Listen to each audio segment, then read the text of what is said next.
And we're joined by our Vermilion-Lloydminster MLA, our incumbent MLA and PC candidate, Richard Starke. Thanks again for joining us here, Thanks, Richard. Bart. Great to be here. So it's been a busy few weeks for you and all the other candidates, door to door. Like you were telling me off camera, about 1,000 homes or so. How's the process been like?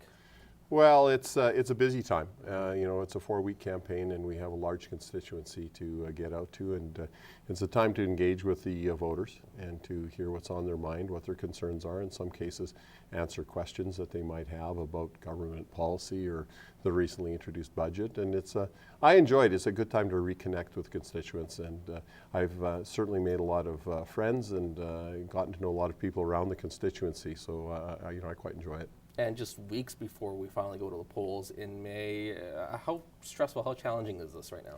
Well, they're very busy days. Certainly we're on the go early in the morning and out till late at night, and we do that 6 days a week.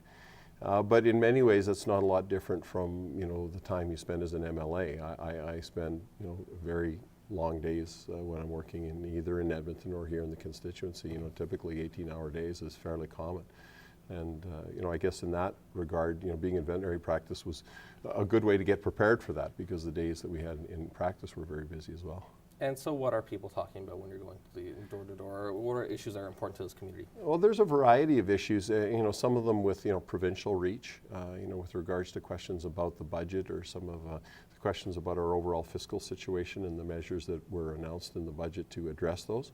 Some of them are much more local in terms of questions like seniors housing and transportation concerns, transportation issues, and some of them are very individual concerns. People have a specific difficulty that they're having, and so that's very much like the work that you do as an MLA, where you're helping people navigate through the whole government system, which can be complex and can be a little difficult. So it really ranges. Here in Lloydminster and in Vermilion, the one thing that I am hearing a lot about have been the recent announcements for Pioneer Lodge as well as the Vermilion Valley Lodge. These are very positive. 3 years ago when I ran, I said that seniors really deserve to be treated with dignity and respect. And in order to do that, we need to find ways to make sure that they can stay alongside their spouses, close to family and friends, and in the communities that they helped build. And in the announcements for both the Valley Lodge and Pioneer Lodges are going to allow more of our seniors to do that. And so that's a very positive thing, and I've received a lot of positive feedback for that. And so what should we look forward to when it comes to seniors issues in the future and other health issues? Because that is an important area in this community. Well, absolutely it is, and it's not just here in Lloydminster or in this constituency, but right across the province. When I chaired the Rural Health Review that just concluded, just every community we went to, they want to make sure that their seniors, have housing options, that they have those options, close to home, and that they can be supported by the communities that they helped build. Here in Lloydminster, we're hearing a lot about the developments with regards to Pioneer Lodge, the hopefully soon to be opened extended care center, and also things like the home care and making sure that seniors who wish to stay in their homes, which is for most of them their first choice, that we have adequate home care resources. And as a result of the memorandum of understanding that was signed last July, of course, there was an increased investment in home care for Lloydminster and region. And so those are the kinds of things that people want to know are happening and see what kind of progress is being made. Now, I know we should never really rely on them, but recent polls have the PC party, Wild Rose and NDP, at a pretty close race right now. Is any of that in the back of your head when you are campaigning or going door to door? Not really. It really doesn't change what I do on a day-to-day basis. And quite frankly, the only poll that really matters, and it's been said many times, is the one that's taken on election day. And we know that there are a number of different polling methodologies, some of which are more valid than others.